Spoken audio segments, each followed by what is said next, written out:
Waalaikumsalam warahmatullahi wabarakatuh. Alhamdulillah, suatu wassalamu ala rasulillah wa ala alihi wa sahbihi wa mawalah amma ba'du.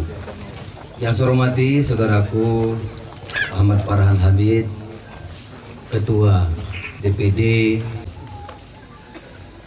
protes kalau hak-hak rakyat, hak-hak adat tidak dilaksanakan dengan baik, termasuk hak-haknya orang hutan, hak-hak harimau, hak pohon-pohon untuk tumbuh dan hidup, hak ikan lele tadi yang kita makan untuk hidup.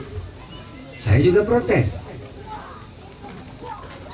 Adik-adik masyarakat Lagan Raya yang saya muliakan, saya hari ini datang kemari karena ini menjadi isu internasional yang namanya Rawa Tripa, dimuat oleh hampir 60 berita dunia.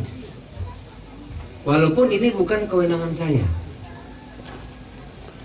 Rawa Tripa yang ada tadi kami kunjungi sepenuhnya 100% kewenangan pemerintah daerah, bukan kewenangan Menteri Kehutanan. Gitu. Agar paham. Jadi saya juga ikut protes kalau tempat orang hutan terganggu dan sebagainya. Ini kewenangan penuh daripada pemerintah daerah.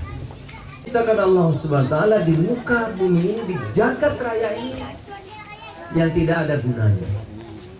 Apakah orang hutan, harimau, gajah, semua saudara sekalian ada manfaat. Apalagi pohon. Pohon dibagi ada hutan alam daratan, ada hutan alam pantai yang disebut dengan mangrove.